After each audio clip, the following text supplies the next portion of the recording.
If we're married, we're not having sex. We're making love. Yeah. He said that like it was something profound.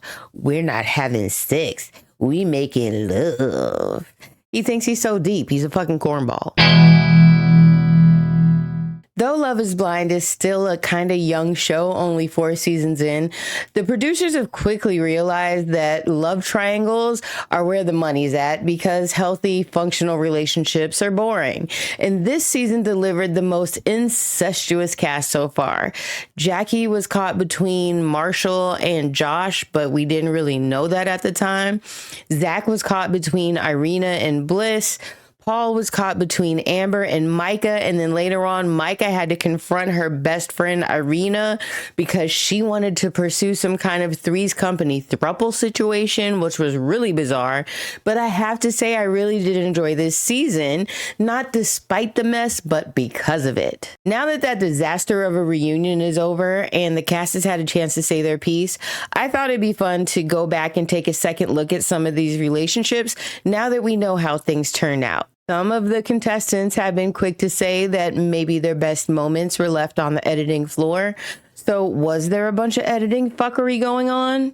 We're definitely going to get into it. But before we go any further, if you are new here, welcome. I am the Camille of Being Camille as Fuck. This is my first time attempting to cover a show like this. I normally do reactions in real time. It's a lot of fun so far, but it's a lot of work. So if you get to the end of the video and you're like, you know what? I like what she did there, then feel free to do any of the YouTube things because it really, really helps a channel like me grow. Also, if you're new here, this is a 420 friendly channel because I believe that there needs to be more almost middle-aged YouTubers. I just do. And so if you see smoke in the background, my house isn't on fire. It's just my weed. Where the other love triangles kind of work themselves out, the Kwame, Micah, Chelsea triangle looms so strong over the season that people were in shock that Kwame actually said yes. They're in shock that they're still together, and there's a large faction of people that refuse to believe that these two could be happy together. It's not true. I refuse to believe it. And it's crazy because we saw a love develop between Tiffany and Brett in the same season that nobody ever questioned. So when Vanessa asked at the reunion if they had anything that they felt was misunderstood that they wanted to clear up, and Chelsea said this, my ears perked up. Every single conversation that Kwame had after Mexico with Micah was pushing a narrative that wasn't ours. What you talking about? I definitely want to pay close attention to the editing during their time in Mexico, but this is going to be kind of a deep dive, so we have to start back at the beginning during their time in the pods, because I believe that we actually learn everything that we need to know about Kwame and his decision making during him and Chelsea's first date. But I'm getting ahead of myself. Just in case like you're watching this years from now and need a reminder of who these people are, we have Kwame. He is a 31-year-old sales development manager from Portland. We have Chelsea, who is a 31-year-old speech pathologist from Seattle. And then we have Micah, who is a 26-year-old marketing manager who I suspect only like lived in Seattle part-time because of the show. Really quick sidebar, since Chelsea dropped this little gem at the wedding with kind of no context. You are the jaguar to my moon. I am the moon to your jaguar. My ship name for Chelsea and Kwame is Jaguar Moon because it sounds better than Chame or Quelsey. So I have gone through and pulled every Jaguar Moon scene from this season. So let's get into their first date. What's your name? Chelsea. I'm Kwame. Cool name. Thank you. Means born on Saturday. And I love it. So I think that Kwame is very charming, and I think that Chelsea is very inviting. She's very fun. These two do seem to have chemistry right away. There is a little bit of a spark between them. But one thing that I really like to pay attention to is how people respond to the questions that they've been asked. Because a lot of times the words that they say will say something completely different. The words they say will be completely different than how they deliver it if you really pay attention. What do you do? I used to play soccer for a living. Oh, wow. Yeah. Professional soccer player on our hand? Unfortunately, a career-ending injury brought me back to the States. Oh, I'm sorry. Yeah. So Chelsea asks what he does, and he leads with what he used to do, which is pretty interesting to me. Yeah. I'm sure people don't give you enough like credit for like how hard transitioning is. Chelsea, when I say I don't know if I'll ever get over it, I don't really know if I'll ever get over it. Chelsea shows a lot of empathy here in understanding how hard that transition must have been for him. But I think that it's this conversation that is the key to understanding Kwame's decisions and moving forward. So remember this, we're going to come back to it. In this next clip, Kwame starts talking about his current job, and I just want you to pay attention to his body language in this clip.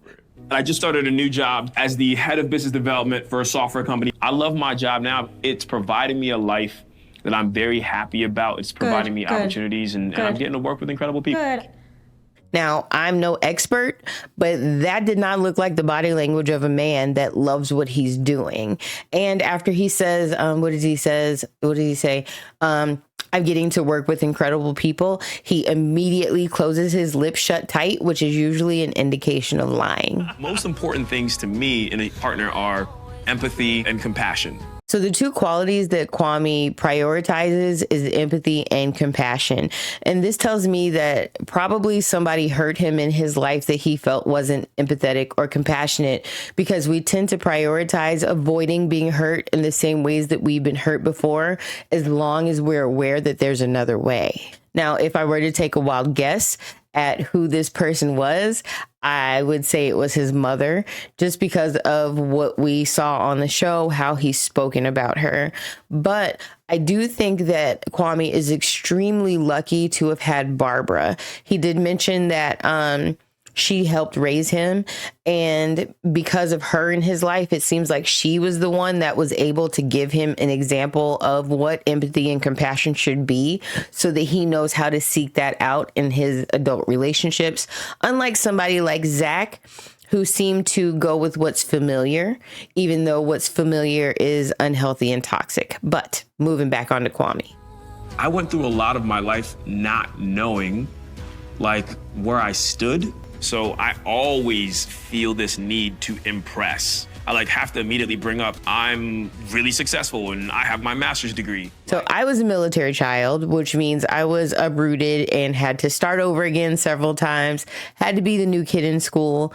Kwame, on the other hand, had to leave his squirrel behind in Ghana and moved to a whole new country when he was 8 years old. And I'm pretty sure spent his whole adolescence having to adjust to an entirely new culture, which I can only imagine is a million times harder than anything that I ever experienced. He said it himself. He struggles with knowing his place and always feeling like he has to present a resume of himself to be respected. So I think what Kwame's really just looking for is somebody that is able to see him without him having to present himself as this good guy. He wants somebody that's able to just see it for themselves. And at the end of the day, I guess that's kind of what we all want. So now let's meet Micah. What's your name? My name is Micah. What's yours? Wow, Micah, I love that. My name is Kwame. Kwame. Yes. I love it. I actually was going to use the name Alex instead. Because I just feel like So let's get into the Alex of it all. This is what Kwame had to say about it at the reunion. that I always introduce myself as Alex, but when it's Kwame, which by the way, the rest of that moment was because I'm so proud of my name, but for some reason that's not in there. We know that all reality shows franken edit conversations. So if he was lying, it'd be easy for Netflix to roll the tapes and be like, Kwame, that ain't what you said. So I think this part is true. Before I went on the experiment, I talked to my producer and just kind of talked about how to approach the experiment in the right way. We talked about maybe not talking about race or color for the first few days, right? So if I go by my first name, maybe it makes sense because that way, I'm not walking and be like, hey, Kwame, and then people automatically trying to put me in an area where they're prejudging.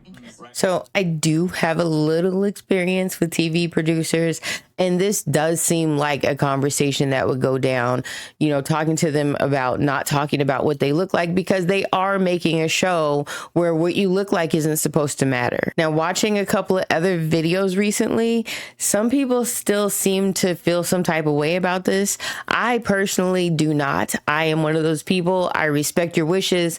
I'm gonna call you whatever the fuck you want me to call you. I really don't care. I will be honest. Now, the first time I watched this through, I did feel some type of way because I feel like the way that it was presented to me was Alex was some kind of name that he made up and just uses instead of Kwame. And if that was the case, that I felt icky about that. But I didn't realize that Alex is part of his actual fucking first name until Chelsea said it at the wedding. And it makes me wonder why they chose to edit it that way and not just be clear about the fact that his actual first name is Alex. And and made it more of like a controversial thing, you know? So back to Micah and wanting to really understand what it was that Kwame saw in her. When I went back and rewatched these scenes, I did it without actually looking at it. And when you just listen to her voice and the way that she speaks, she actually comes off as a completely different person. In my head, I imagine somebody with darker hair, with a more natural aesthetic, who she has like one of those faces that looks really good in glasses. Somebody that looks like this. And I know that's really specific, but I have a very active imagination.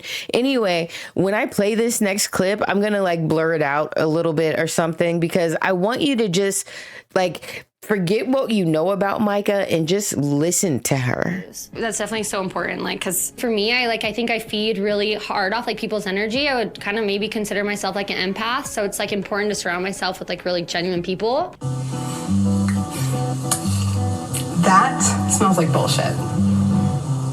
Micah, girl, we have met your friend. Stop lying. Now, because we know Micah, we know that she is totally misrepresenting herself here. But do you, just listening to her, do you see what I'm talking about? She sounds like this really sweet person. Now, Kwame, he does seem to be genuinely like this positive, upbeat person. So like watch the way that he lights up as she continues to misrepresent herself as somebody full of gumdrops and rainbows. I'm telling you, I see a whole nother girl. Yes, like you attract it. Yes, it's crazy. Manifestation is such a real thing to me. It's such a real thing. I'm so passionate about that. Like law of attraction is like huge. It's huge. It's huge. I believe it. Like this is like in my future. It's gonna happen. Yes. I won't lie. I definitely have like a crush on Of the Wall right now. I can feel her energy from behind the wall. Micah is my number one. Did you see that smile? She tells him that she has a crush and he turns into mush because like I'm trying to prove, if you just listen to Micah, she sounds like this super sweet, positive, live, love, laugh, light kind of girl. But we know better. Now, before we move on, let me put my armchair psychologist hat on and dive into Kwame a little bit because I want to go back to that soccer conversation from the first date. So Kwame is a professional athlete, which I classify as an identifying job, which is something that I know a little about. These are jobs where regardless of whether you're on the clock, you're identified as this job anyway. You don't just go do military, you are a service member. You don't go do police officer or do doctor. It becomes part of who you are and what other people identify you as. And so for an athlete, they kind of fall into that category too. Their body and using their body is everything. I don't know how soccer works, but I'm pretty sure to get to a pro level, it took a lot of hard work, a lot of dedication, some God-given talent. And then we know that he was smart enough to have a backup plan and get his master's too. Now, I imagine that reaching a professional level in sports is a dream that very, very few people ever actually get to realize. So I think that it's safe to say that Kwame was living his absolute very best dream fucking life. He was playing soccer, traveling the world, hanging with his teammates. I'm pretty sure there's like soccer groupies, so he was probably getting girls here and there. Like, I'm pretty sure Kwame actually knew and recognized like he is living his fucking dream.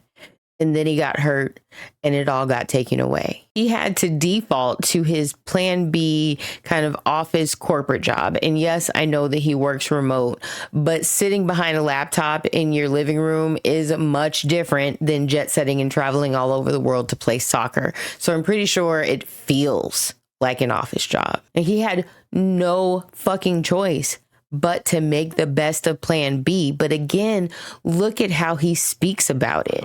I love my job now. It's providing me a life that I'm very happy about. It's providing me opportunities, and I'm getting to work with incredible people. Good. It's as if everything that he's saying actually has a question mark behind it. Do I love my job? Am I actually happy with my life? It's as if, like, the words that he's saying, he's still trying to convince himself of these things. He calls Micah his number one, which we never heard him say about Chelsea, but that doesn't mean he didn't say it. We just never heard it. But in my opinion, it went even bigger than having to choose between these two women. In my opinion, Micah represented soccer, his number one first choice. And Chelsea, unfortunately, plan B, the default plan. And when Micah broke up with him, here he is having his number one first choice snatched away from him and having to convince himself to be okay with plan B. Now, this might be a little bit of a hot take, but I don't think he actually liked Micah as much as the show made it seem. And I do think his feelings for Chelsea were strong and real. Now, yes, I do think that he struggled with his feelings between the two women, but I think an even bigger part of the struggle and hesitation that we see in him throughout the season is because he's found himself in, this traumatic situation again, where he made a decision on what his number one thing was, and that got snatched away from him, and he's having to default to his plan B, and his brain is having to convince himself to be okay with this again in another situation. But I think it really wasn't. He only knew the women for 7 days at the point where Micah broke up with him. So I don't think it went as deep with the women as they make it seem. Now, before we jump into Chelsea, here's a couple of more clips from Micah. What do you think our life would look like if we got married? I think there's just gonna be an overwhelming amount of joy, love, and support, security.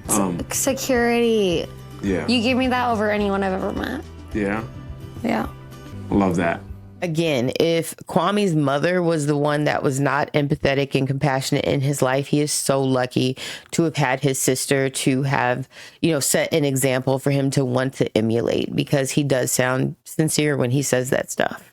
So now we're going to move on to Chelsea.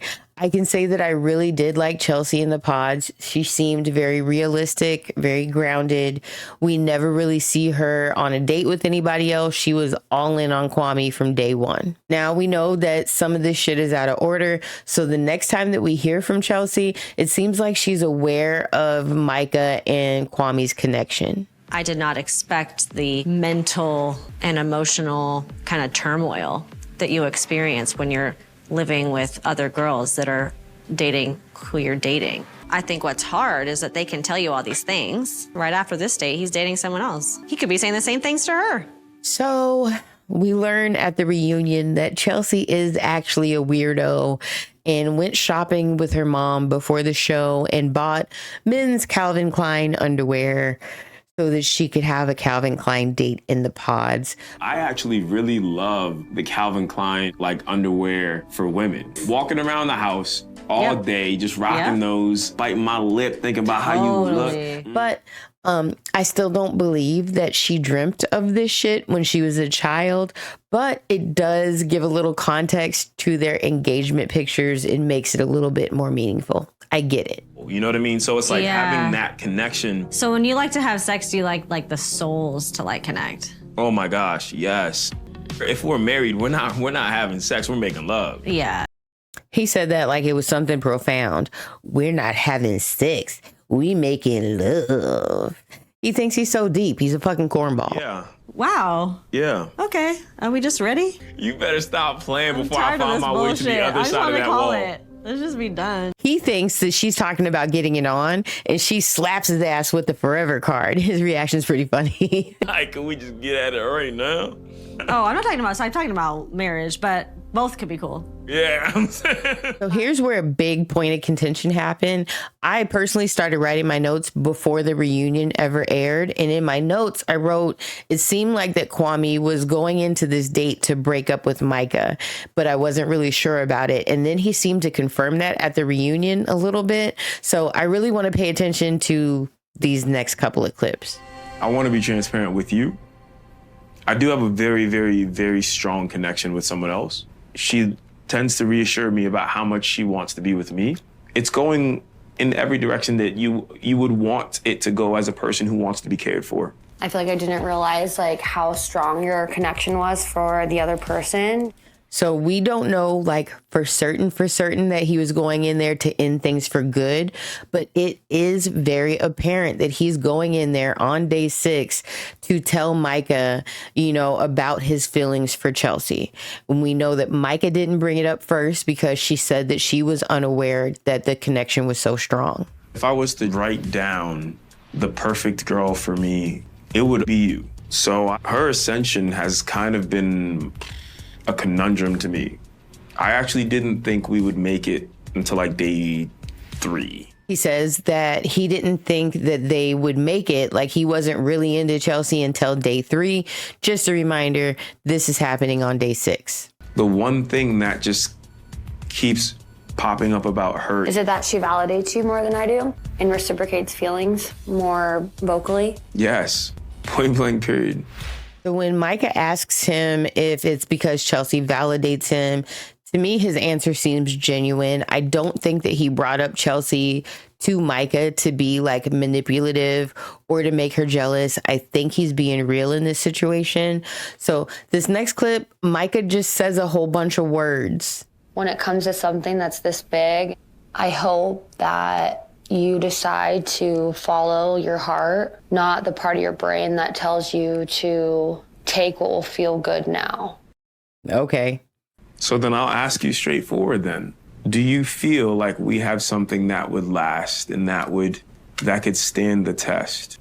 Because I feel so strongly for you and I can picture our life so well, I can see a future with you. 100%, I can see a future with you. You have me like walking on sunshine.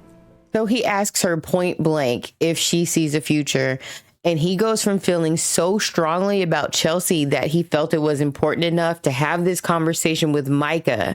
But Micah ends the conversation saying that she can see them together 100% and he's back on her. But like I feel like I'm so sure about you, No, here it comes.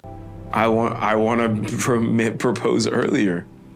So then he proposes, and I call it a proposal because if she would have been down, they would have been engaged right then and there, no doubt about it. Because I think that you're just like a really incredible person and you deserve everything. Yeah, this is really hard. So she kind of swerves this potential engagement, and you can see his disappointment. But then she says this shit. Like, I really am like falling for you.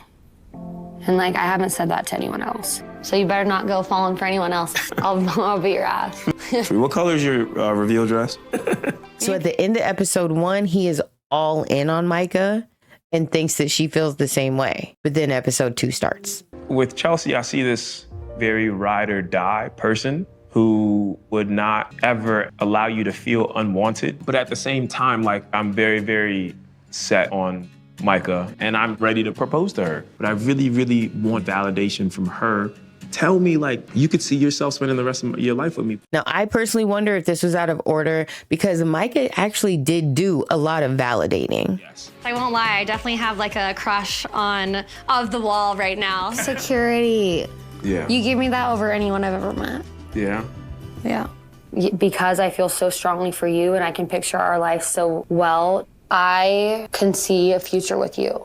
100%, I can see a future with you. Like, I really am like falling for you. And like, I haven't said that to anyone else. So you better not go falling for anyone else. I'll beat your ass. I think that's why he fell for her. We know that she misrepresented herself, that she did validate him, at least enough to make him believe that she really did see a future with him. Now, I'm a big actions over words person. Words don't mean shit. But if I was somebody that still liked to believe the best in people and somebody said those things to me, especially in a situation, they're on a reality dating show, like to find a life partner. So if somebody said those things to me in that situation, I would believe that they were all in on me. Now, of course, there is hours of conversation missing, but I believe that he went into that date 100% Chelsea. And then Micah did her little Micah thing, and he came out of that date 100% Micah. But again, she said she was falling in love with him, and he made up his mind. He was like, okay, she validated me. This is it. It's going to be Micah. And then I imagine that night he's probably anguished like all night on how the fuck he was going to tell Chelsea. Anyway, he goes on this next date with Micah after she tells him that she's falling in love. And look how happy this man is. How are you? I'm doing fantastic. It is a new day. I feel refreshed. How about you? He was full Ned Flanders mode.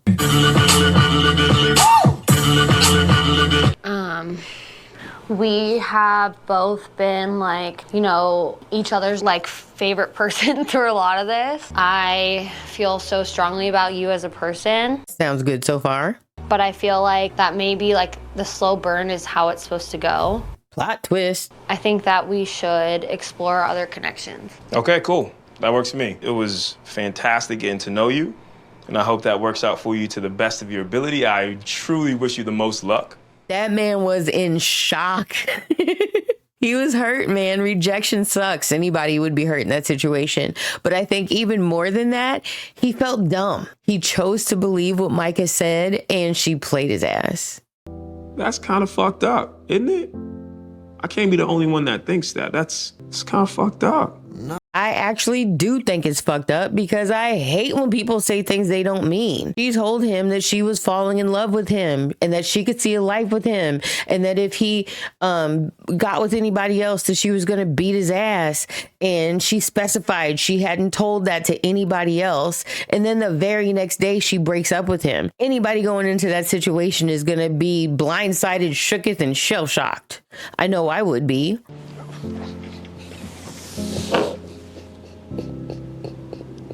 Here he is talking to Josh, and listen to what he says in this clip. We feel dumb as hell. He said, we feel dumb as hell. So I wonder when this was in Jackie and Josh's timeline. I wonder if that's like when she broke up with him or something. Really quick sidebar. Word on the street is Josh actually proposed to somebody else while he was in the pods. So maybe he proposed to somebody that night and they said no. I don't know. I don't know the whole story yet. So while Kwame is going through it, the only two people available for him to talk to are Josh and Paul, of all people. He comes busting into the men's lounge from a date, and it would not surprise me one bit if production like cut his date short and sent him back in the lounge. Because if I was a producer, I would be team mess at all times, and I would do everything humanly possible to fuck with these people. So if this was production, it wouldn't surprise me at all. Well done. Hey, Larry, come here. Check this out. Micah just broke up with Kwame, and he is shook. Come look at this. All he has to talk to is Josh. Where's Paul? We can send Paul in there. Oh my God. Okay. I'm going to do it. Okay. Hold on. Hey, Paul. Hey, Paul, there's something wrong with your microphone, and we need you to go back to the men's lounge immediately. And we'll let you come back to your date later, but I need you to go like right now to the men's lounge, okay? All right, thank you. Larry, get the camera guy. Get a camera on that door. Go. Oh my God, this is so good. And then it fucking dies like that. Yeah. If it dies by someone else's hand, at least you have a villain. But if you're the villain of your own story, it's like, oof. So Paul has no idea what he's walking into and has this extremely awkward conversation with Kwame that I'm sure production was busting a literal nut about. Oh my God, he has no idea. This is so good. I'm getting a raise for this shit. This was so good. Larry, high five. Actually didn't plan to do any of that, but my edibles kicked in and just felt like it. Painful moment. It's tough to be the villain in your own story. It's really funny because with no intention at all, In that moment, it did feel like he was the villain in mine. We know that Kwame was all the way in his feelings at that moment. He probably wanted to lash out at Paul, but he did a really good job at maintaining his self-control, and I really respect that. I spent over 20 years in a male-dominated career, and it is shocking how many men haven't evolved past a toddler's method of punching a wall or breaking something or yelling about nonsense as a form of emotional expression. I know that Kwame was feeling it at that moment, and so just good job on him for like keeping a cool head and not reverting to being a toddler. Bro, at first shot, like I heard this girl's voice and I was like, that's my soulmate. Day one, I had my best date with Chelsea, but it doesn't make it any easier. I want to be real here, in that some parts of me are still hurting from that because I thought we were such a good connection. She was great all the way up until she really had to prove to me how great we would be together. He defaults to Chelsea as his new solid number one. And I want to highlight that I'm using the word default because that is different than choosing. And the thing about Chelsea is like, she reinforces every single day why we should be together. You know, and that's really tough.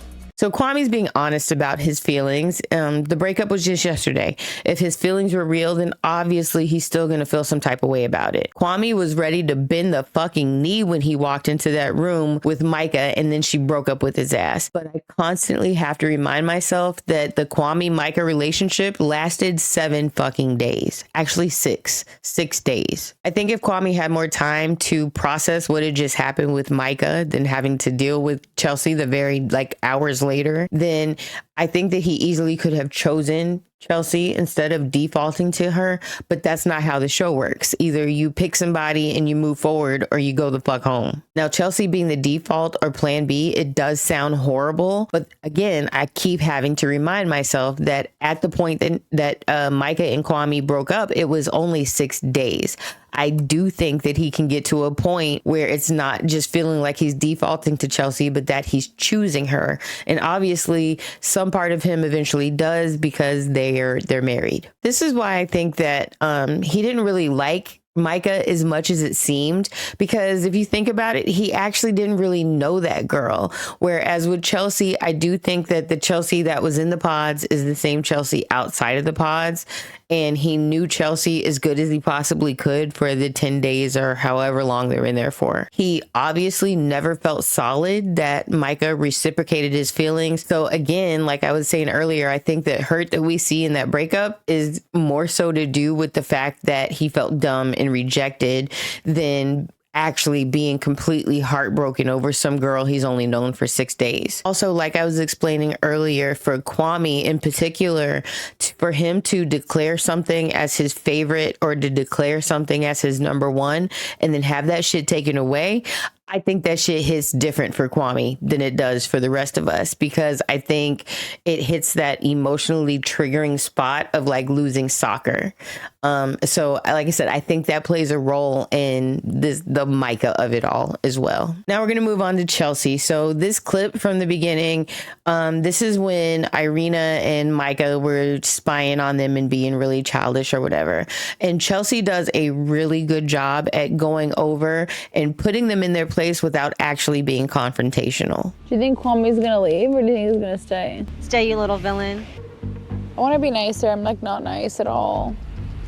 Why don't you then? I heard people that talk bad about one another because they aren't cool with themselves, you know?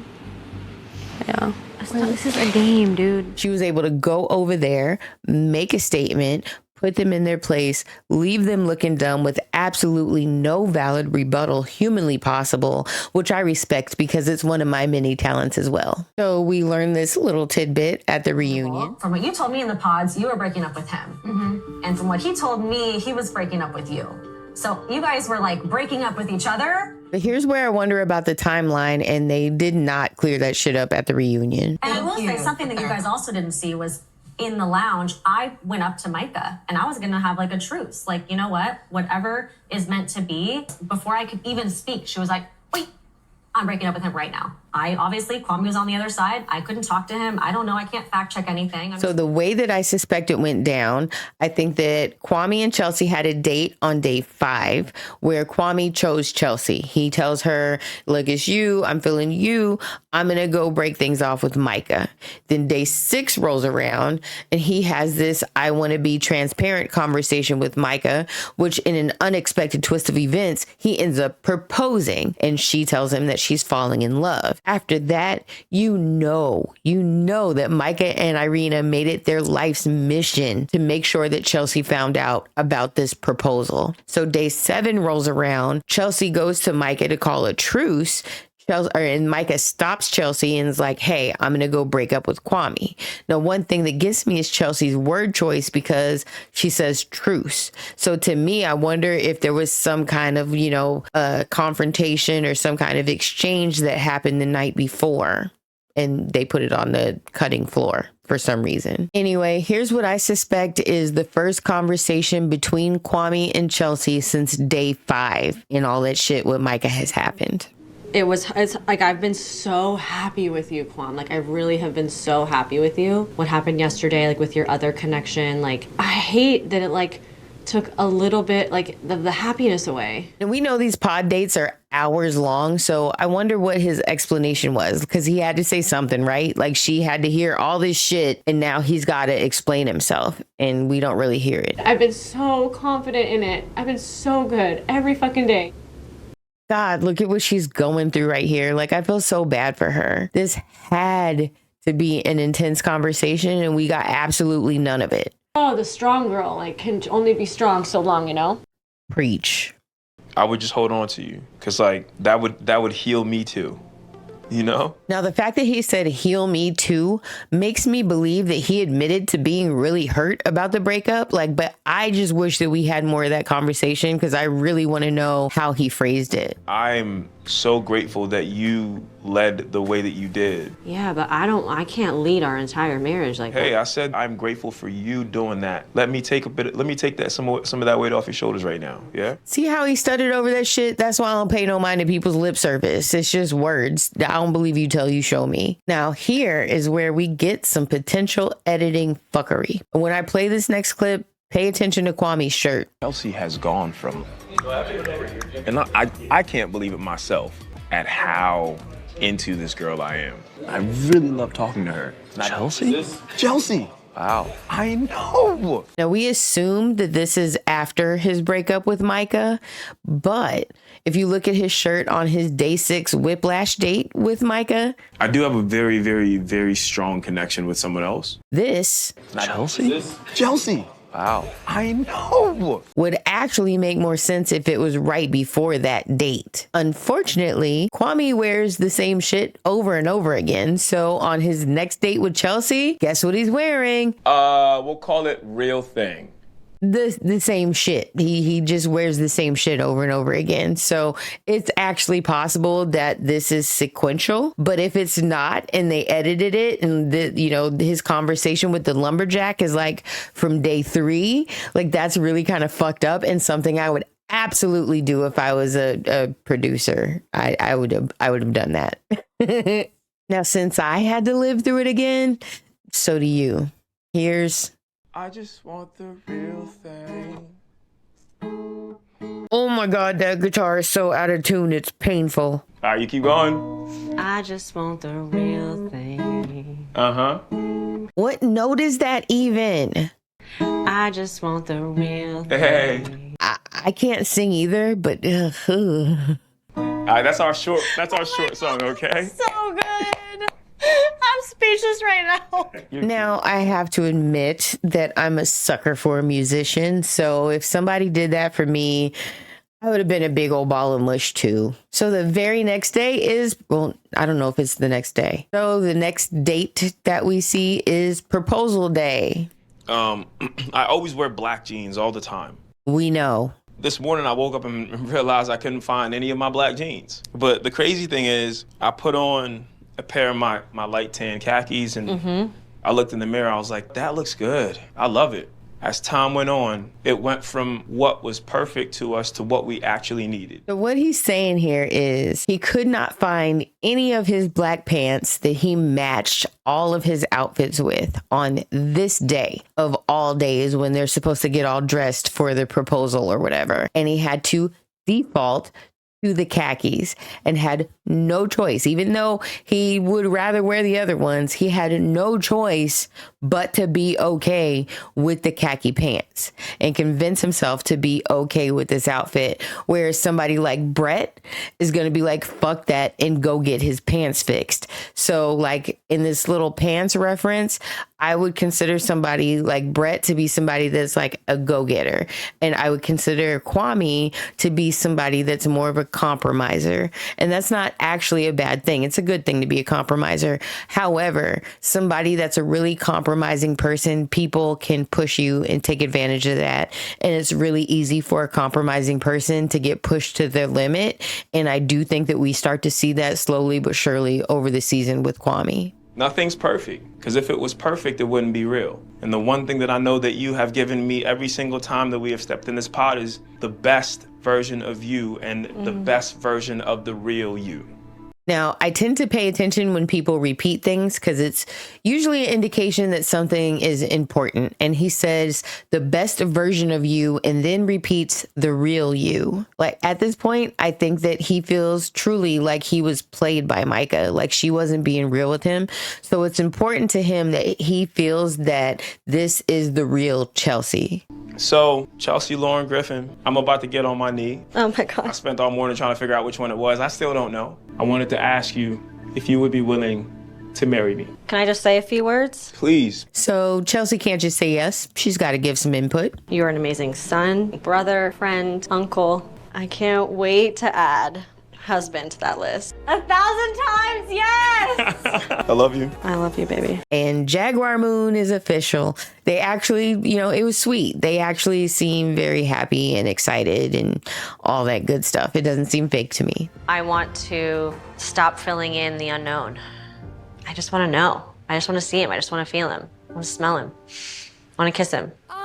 It is very obvious that Chelsea's dominant love language is physical touch. Oh my God. Oh my gosh, look at you. Oh my gosh. They get to meet each other for the first time, and to me, as far as reveals go, that went pretty well. Look at you. Look at you. They are obviously very attracted to each other right away. Oh man. You good? Yeah. They're actually very physically attracted to each other right away. So Kwame goes to officially propose, and Chelsea has to coach him through it. You should probably get down on your knee. Oh my gosh. You're right. Just remember, who has more game, me or you? Will you marry me? Okay, wait. Because, of course, Chelsea can never just answer with a simple answer. Alex, Kwame, Owosu, Ansa, Apia. Yes! Now, I actually did not catch this Alex part of his name here. I caught it at the wedding. So I missed that the first time. But I guess, Alex being his first name was out there the whole time. I missed it. Oh my God. Oh my God, I love it. I love you. I wonder what she's looking at. Anyway, this ends their time in the pods. So my conclusion up to this point is that I'm going to give them the benefit of the doubt when it comes to the edit so far. I think that we may really have missed some pivotal shit with Kwame and Chelsea after all the Micah stuff went down. So if you think about it, Kwame tells Chelsea he's going to break up with Micah, and then he proposes to Micah. And I'm pretty sure that Chelsea hears about this in the most fucked up way possible. And then they have, this conversation, and he has a lot of explaining to do. And how he explains himself, how they work through that is really important, as a key foundational conversation to their relationship. And we didn't get to see any of it. Now, as I'm going through and watching this again, I have to keep reminding myself of the time frame. The Micah stuff happened on days 6 and 7.